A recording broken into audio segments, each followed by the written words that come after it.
Assalamualaikum warahmatullahi wabarakatuh. Yang terhormat Ibu Yuyun Eka Pratiwi, SSI MAKTR, selaku dosen pengampu mata kuliah Analisis Data Kategori.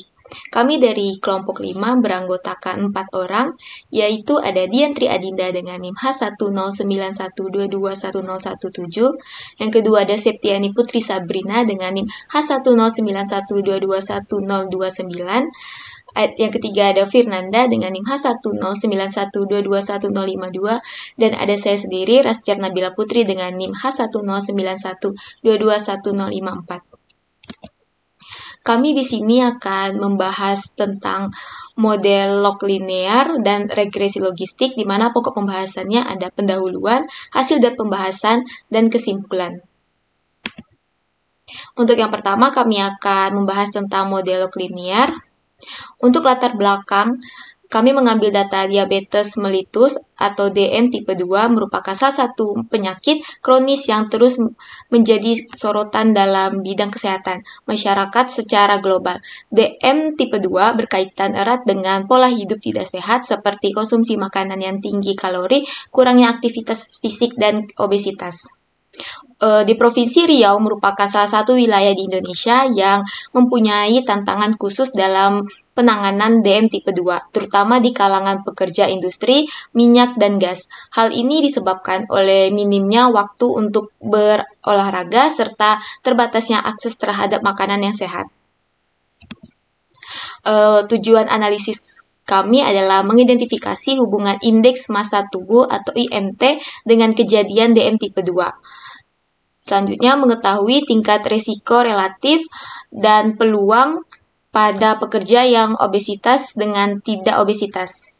Selanjutnya, mengetahui hubungan yang signifikan antara obesitas dan kejadian DM tipe 2. Yang terakhir, mengetahui model log linear hubungan antara obesitas dan kejadian DM tipe 2 serta faktor-faktor lain yang berpotensi mempengaruhinya. Baik, untuk yang selanjutnya ada deskripsi data.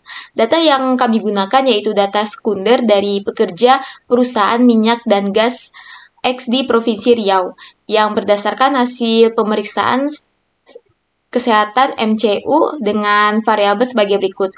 Jadi ada 6 variabel yaitu diabetes mellitus atau DM, ada DM tipe 2 dan tidak tipe 2. Selanjutnya ada usia, ada tua dan muda itu 45 tahun dan kurang dari 45 tahun. Selanjutnya ada jenis pekerjaan, ada sedentary worker dan non-sedentary worker. Selanjutnya ada aktivitas fisik yaitu ringan dan tinggi. Selanjutnya ada indeks massa tubuh atau IMT, obesitas dan tidak obesitas. Yang selanjutnya ada jenis kelamin yaitu laki-laki dan perempuan. Pada studi kasus ini dengan tujuan untuk mengidentifikasi hubungan antar indeks massa tubuh atau IMT dengan kejadian diabetes mellitus tipe 2 pada pekerja di perusahaan minyak dan gas di Provinsi Riau pada tahun 2022. Ini variabel yang digunakan yaitu DM tipe 2 indeks massa tubuh.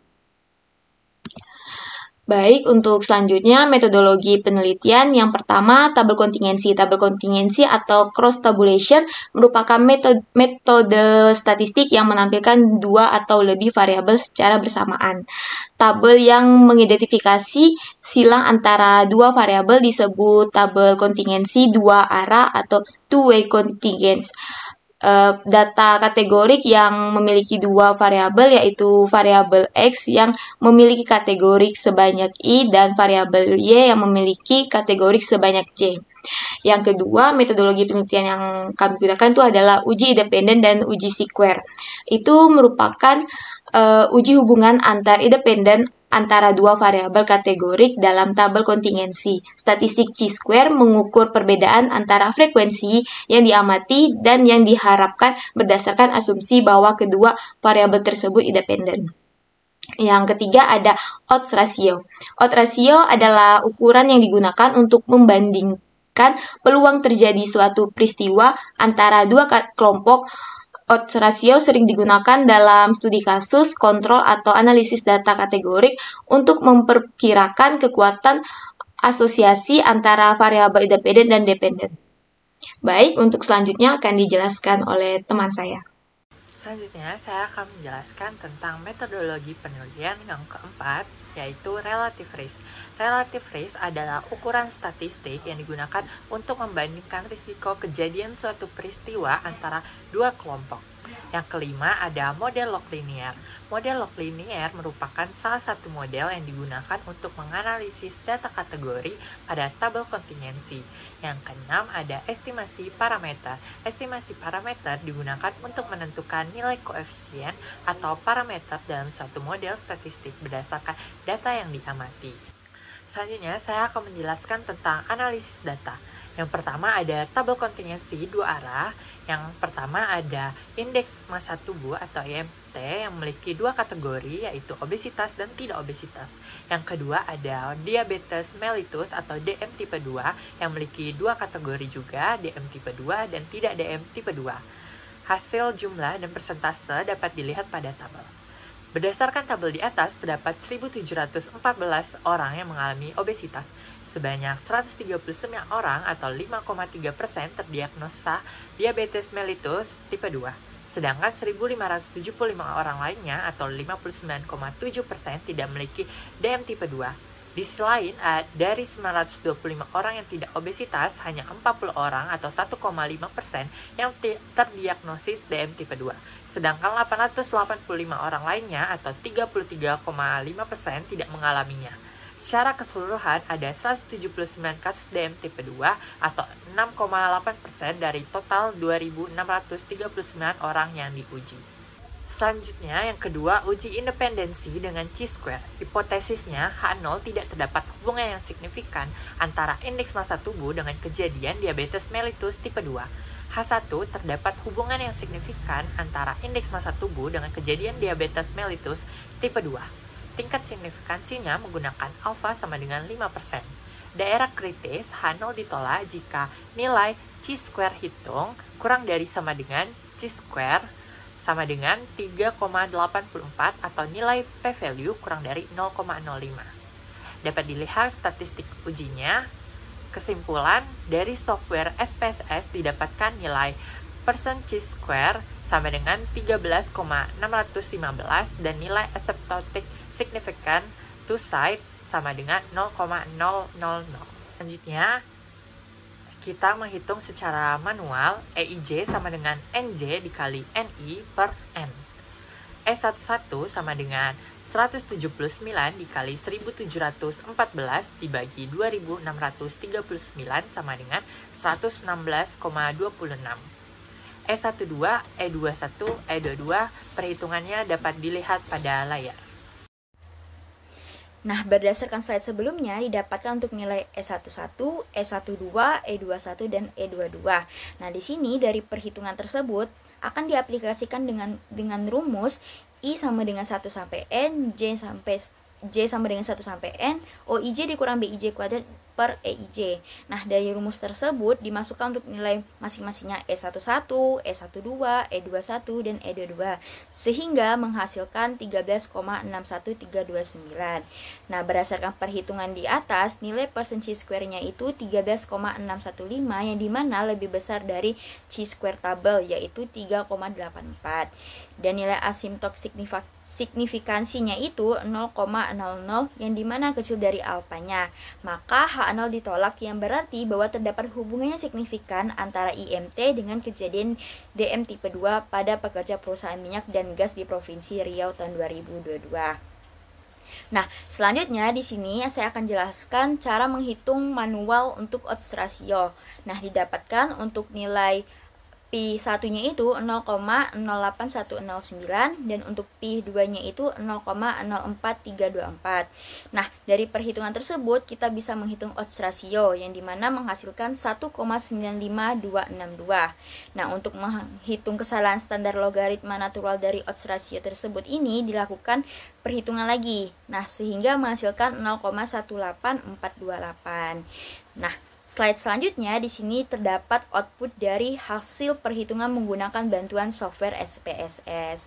Nah, berdasarkan output di samping, pekerja dengan IMT obesitas memiliki kemungkinan 1,953 lebih tinggi untuk mengalami kejadian DM tipe 2 dibandingkan dengan pekerja yang tidak obesitas.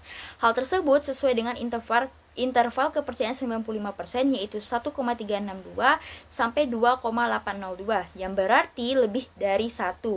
Dengan demikian, ada peningkatan risiko yang signifikan secara statistik bagi kelompok dengan IMT obesitas dibandingkan kelompok yang tidak obesitas. Selain itu, karena interval kepercayaan 95% tersebut tidak mencakup angka 1, maka terdapat perbedaan yang signifikan secara statistik antara dua kelompok yang dibandingkan, menunjukkan bahwa probabilitas outcome atau kejadian DM tipe 2 secara nyata lebih tinggi pada pekerja dengan DM IMT obesitas dibandingkan dengan pekerja yang tidak obesitas. Nah, selanjutnya di sini saya akan menjelaskan cara menghitung relative risk secara manual. Nah, pertama-tama itu didapatkan untuk nilai P1-nya itu 0,0819 dan untuk P2-nya itu 0,044324. Nah, dari perhitungan tersebut, dari nilai P tersebut dapat kita aplikasikan lagi untuk menghitung relative risk-nya. Nah, didapatkan relative risk untuk yang pertama itu 1,875 dan untuk relative risk keduanya itu 0,960. Nah, dari perhitungan manual tersebut dapat pula kita menggunakan bantuan software SPSS. Nah, dapat dilihat pada halaman ini, berdasarkan output SPSS hasil perhitungan secara manual didapatkan kesimpulan yaitu relative risk untuk kohort kemudi mengalami kejadian diabetes mellitus DM tipe 2 sebesar 1,875. Artinya, pekerja dengan IMT obesitas memiliki resiko 1,875 kali lebih tinggi untuk mengalami kejadian diabetes mellitus tipe 2 dibandingkan dengan pekerja yang tidak obesitas. Selain itu, diperoleh interval kepercayaan 95% yaitu 1,332 hingga 2,641 yang bernilai lebih dari 1. Dengan kata lain, pekerja dengan IMT obesitas secara signifikan memiliki kemungkinan lebih tinggi untuk mengalami kejadian diabetes mellitus tipe 2 dibandingkan dengan pekerja yang tidak obesitas.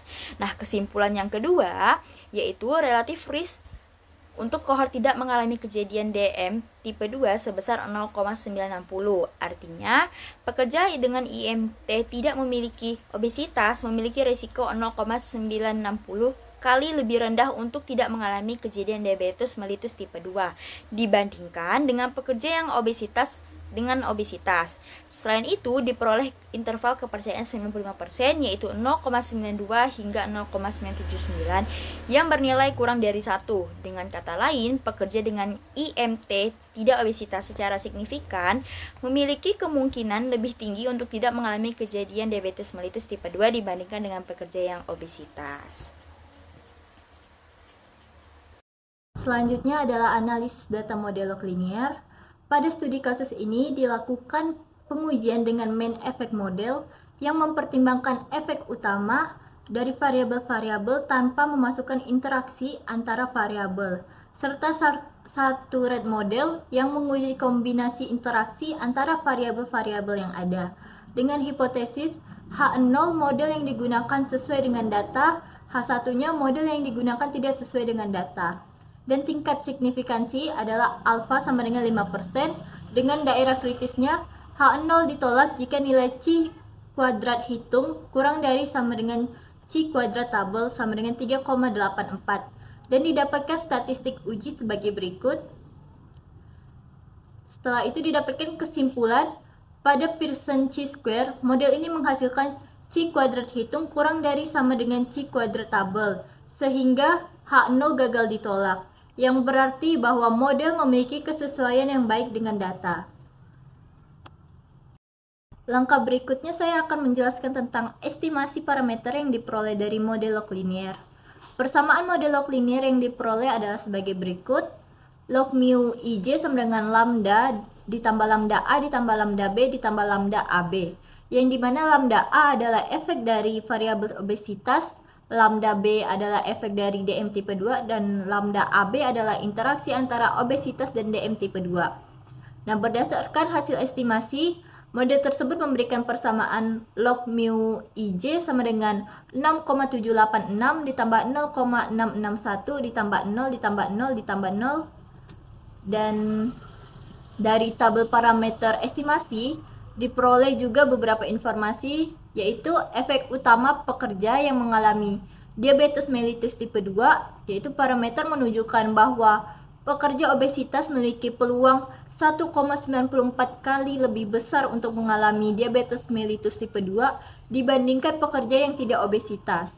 Dan untuk efek pekerja tanpa diabetes mellitus tipe 2, hasil estimasi menunjukkan tidak ada perbedaan signifikan dalam peluang obesitas antara pekerja dengan dan tanpa diabetes mellitus tipe 2.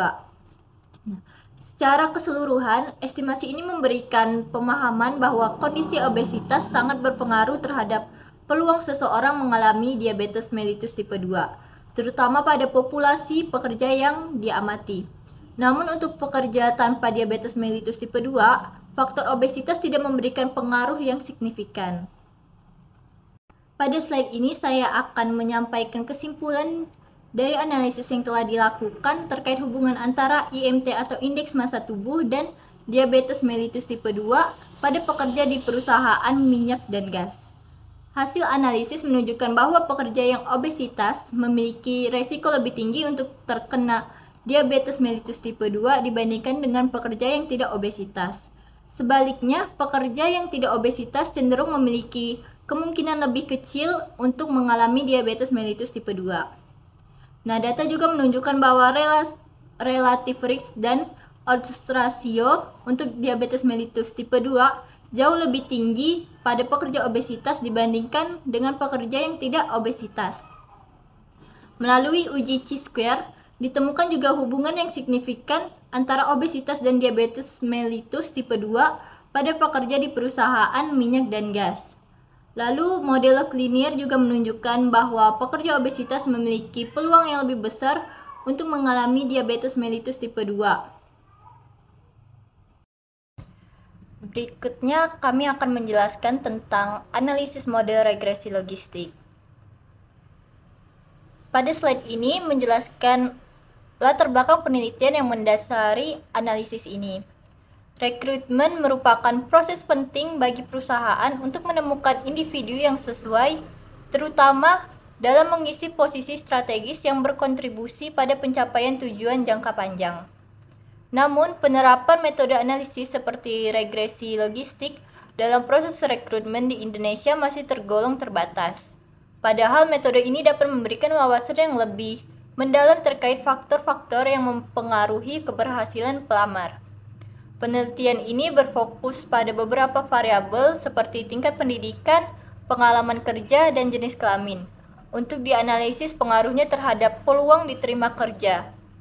Dengan pendekatan ini, penelitian bertujuan memberikan panduan yang lebih terarah untuk mendukung proses rekrutmen yang efektif.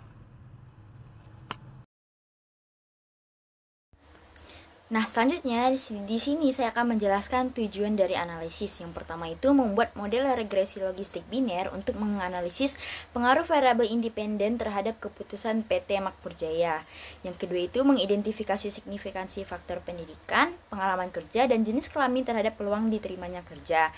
Yang ketiga, menginterpretasikan nilai estimasi parameter regresi logistik termasuk rasio peluang dari variabel independen. Yang keempat, menghitung peluang diterima seorang pelamar berdasarkan kombinasi variabel pendidikan, pengalaman kerja, dan jenis kelamin. Dan yang terakhir itu, rekomendasi berbasis data untuk meningkatkan objektivitas dan efektivitas proses seleksi karyawan di PT Makmur Jaya.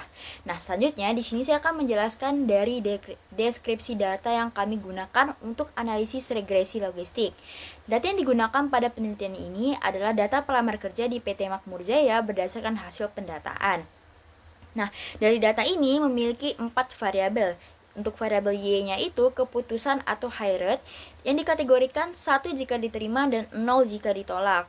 Nah, untuk X1-nya itu lama pendidikan terakhir dalam satuan tahun dan X2-nya itu lama pengalaman kerja dalam satuan tahun, dan untuk variabel yang X3-nya itu jenis kelamin yang dikategorikan 1 jika pelamarnya laki-laki dan 0 jika pelamarnya perempuan. Pada studi kasus ini dengan tujuan untuk melihat pengaruh pendidikan, pengalaman kerja, dan jenis kelamin terhadap keputusan perusahaan pada PT Makmur Jaya. Nah, untuk datanya dapat dilihat pada PowerPoint di bawah ini. Nah, selanjutnya di sini saya akan menjelaskan metodologi penelitian. Yang pertama itu ada analisis deskriptif. Analisis deskriptif adalah tahap awal analisis yang bertujuan untuk memahami distribusi data, mendeteksi potensi masalah, serta menilai hubungan awal dan untuk menggambarkan karakteristik variabel yang terlibat dalam model, baik variabel dependen maupun variabel independen. Nah, yang kedua yaitu ada uji goodness of fit. Uji goodness of fit adalah uji statistik yang digunakan untuk menilai seberapa baik model statistik cocok dengan data yang diamati.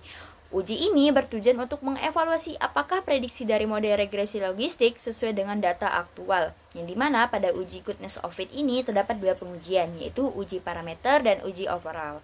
Nah, yang ketiga yaitu uji parsial atau Wald test. Uji ini mengevaluasi signifikansi masing-masing variabel independen secara individu. Nah, selanjutnya, yang keempat itu ada regresi logistik, yaitu regresi logistik digunakan untuk memodelkan hubungan antara satu variabel independen biner dengan satu atau lebih variabel independen. Metode ini memungkinkan perhitungan rasio peluang untuk mengukur pengaruh masing-masing variabel independen terhadap probabilitas kejadian pada variabel dependen. Nah, yang terakhir yaitu model logit. Model logit adalah fungsi spesifik dalam regresi logistik yang mengubah probabilitas atau P menjadi log odds. Model ini memberikan informasi tentang bagaimana peningkatan atau perubahan pada variabel independen mempengaruhi log odds dari hasil seleksi tersebut. Nah, di sini saya akan menjelaskan analisis data. Namun, pertama-tama sesuai dengan metodologi penelitian, di sini kami akan analisis deskriptif.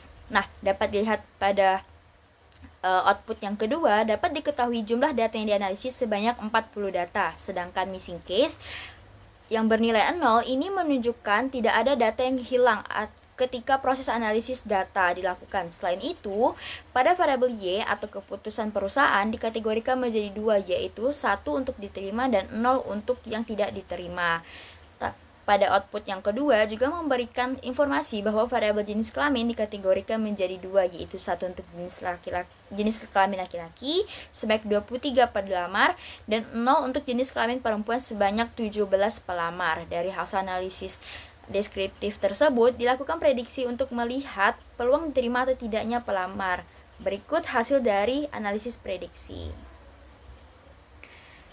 Nah, dapat dilihat pada halaman ini kami membuat classification table, yaitu menunjukkan persentase variabel yang diprediksi sebesar 50% adalah baik, atau semua variabel X yang dianalisis sebesar 50% berpengaruh terhadap nilai variabel Y dengan mengikut sertakan parameter konstanta.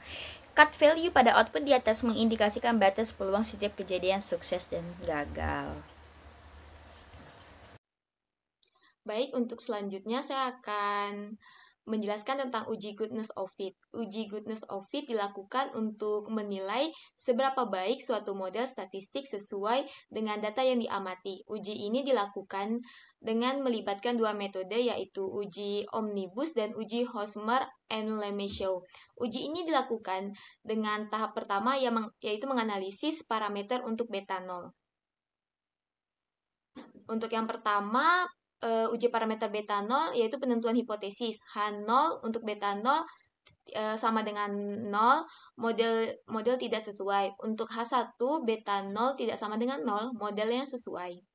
Untuk tingkat signifikannya kita menggunakan alfa 0,05 dan daerah kritisnya adalah H0 ditolak jika p-value kurang dari nilai alfa yaitu 0,05. Untuk statistik ujinya kami menggunakan software SPSS. Berikut adalah output dari uji parameter beta 0. Kesimpulan yang bisa diambil adalah berdasarkan output dengan bantuan software SPSS didapatkan bahwa nilai p-value yaitu 1 di mana lebih dari nilai alfa, artinya H0 gagal ditolak atau model tidak sesuai. Baik, untuk selanjutnya dilakukan uji overall yang mencakup uji omnibus dan uji Hosmer and Lemieux untuk melibatkan signifikan model secara keseluruhan dari kesesuaian model. Untuk uji overall pada uji omnibus, yang pertama menentukan hipotesis yaitu H0 tidak ada variabel independen yang signifikan mempengaruhi variabel dependen. Untuk H1-nya, minimal ada satu variabel independen yang signifikan mempengaruhi variabel dependen.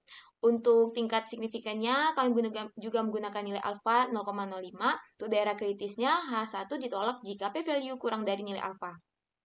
Untuk statistik ujinya, kami juga menggunakan software SPSS. Sebagai berikut hasil output dari Omnibus.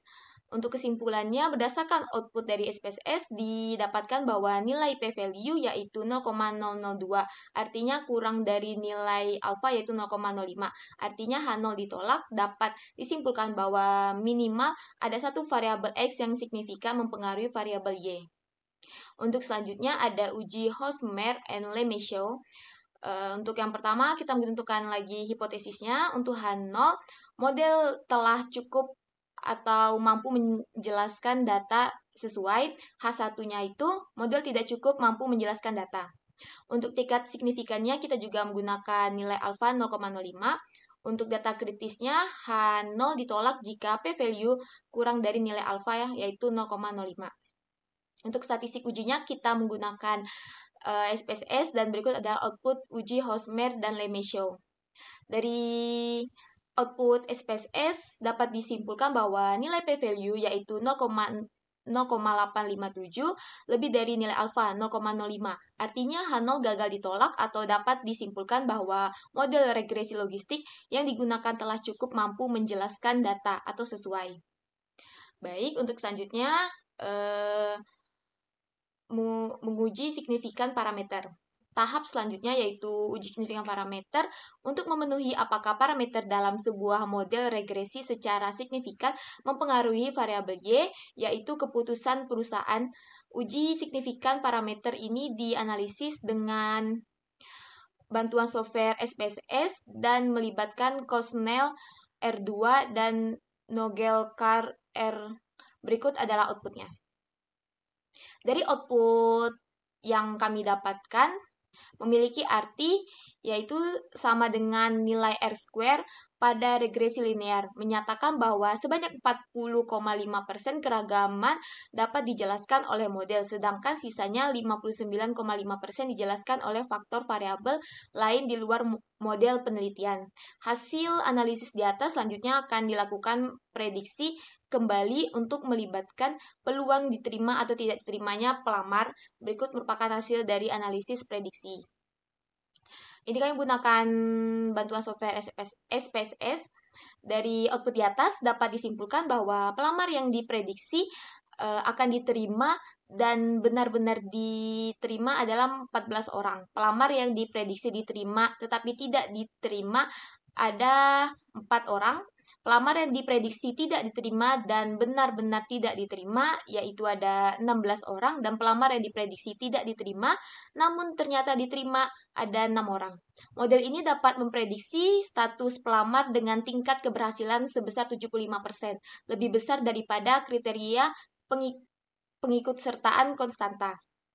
Selanjutnya ada uji parsial atau Wald test. Uji parsial digunakan untuk mengevaluasi pengaruh atau signifikan masing-masing variabel X terhadap variabel Y dalam suatu model regresi dengan asumsi bahwa variabel X lainnya yang tetap konstanta. Berikut analisis uji parsial dan masing-masing variabel.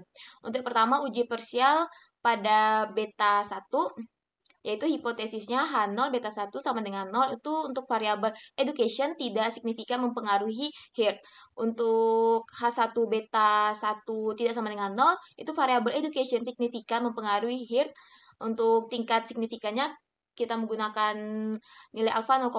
Untuk daerah kritisnya itu H0 ditolak jika p-value kurang dari nilai alfa. Statistik ujinya kita menggunakan bantuan software SPSS dan berikut adalah output uji parameter beta 1-nya.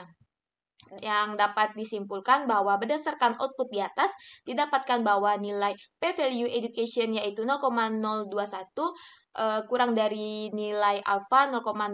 Artinya H0 ditolak atau dapat disimpulkan bahwa variabel education signifikan mempengaruhi HEART. Baik, untuk selanjutnya akan dijelaskan oleh teman saya. Selanjutnya, yang keempat ada uji parsial atau Wald test atau uji parsial untuk beta 2. Hipotesisnya, H0, beta 2 sama dengan 0, atau variable experience tidak signifikan memengaruhi Hyatt. H1, beta 2 tidak sama dengan 0, atau variable experience signifikan mempengaruhi Hyatt. Tingkat signifikansinya menggunakan alpha sama dengan 5%, daerah kritisnya H0 ditolak jika p-value kurang dari alpha. Statistik uji dapat dilihat pada layar, dan kesimpulannya berdasarkan output di atas didapatkan bahwa nilai p-value experience yaitu 0,011 kurang dari alpha 0,05, artinya H0 ditolak atau dapat disimpulkan bahwa variabel experience signifikan memengaruhi Hyatt. Selanjutnya masih uji parsial untuk beta 3 menggunakan variabel sex. Hipotesisnya H1 atau beta 3 sama dengan 0, variabel sex tidak signifikan memengaruhi Hyatt. H1 beta 3 tidak sama dengan 0 atau variabel sex signifikan memengaruhi Hyatt. Menggunakan tingkat signifikan dan daerah kritis yang sama, statistika uji dapat dilihat pada layar, dan kesimpulannya berdasarkan output di atas didapatkan bahwa nilai p-value sex yaitu 0,220 kurang dari alpha 0,05, artinya H0 ditolak atau dapat disimpulkan bahwa variabel sex signifikan memengaruhi Hyatt. Yang kelima ada uji overall setelah variabel sex dikeluarkan, yaitu ada uji omnibus, memiliki hipotesis H0 tidak ada variabel independen yang signifikan mempengaruhi variabel dependen, H1 ada variabel independen yang signifikan memengaruhi variabel dependen, menggunakan tingkat signifikansi alpha sama dengan 5%, daerah kritis H0 ditolak jika p-value kurang dari alpha. Statistik uji dapat dilihat pada layar. Kesimpulannya berdasarkan output di atas didapatkan bahwa nilai p-value yaitu 0,002 kurang dari alpha sama dengan 0,05, artinya H0 ditolak, dapat disimpulkan bahwa minimal ada satu variabel X yang signifikan mempengaruhi variabel Y.